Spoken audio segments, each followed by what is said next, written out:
Welcome back to the 2-Minute Mechanic. We have covered going fast with the engine and transmission. Now, we need to talk about the most critical system in your car, the brakes.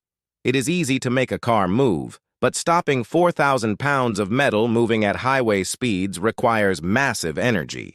Your braking system works on one simple principle: friction. When you press the brake pedal, you are pushing hydraulic fluid through lines to the wheels. This fluid acts like a liquid lever, multiplying the force of your foot to squeeze two brake pads against a spinning metal disc called a rotor. The best way to visualize this is by thinking of a bicycle. It is exactly like grabbing a spinning bicycle tire with your hands to stop it. The harder you squeeze, the more friction you create, and the faster you stop. In your car, the brake pads are your hands, and the rotor is the wheel. The energy of the moving car has to go somewhere. The brakes convert that motion into heat, a massive amount of heat.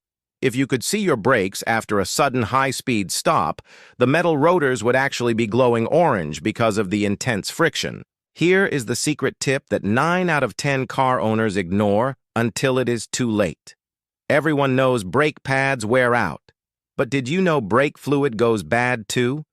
Brake fluid is hygroscopic, which is a fancy way of saying it loves to absorb water from the air.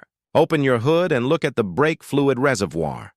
If the liquid looks like clear apple juice, you are in great shape.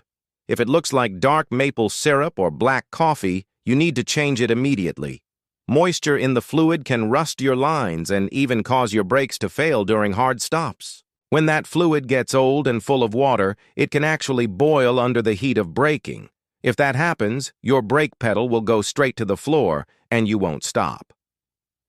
Now that we are safe, let's talk about the brain of the car.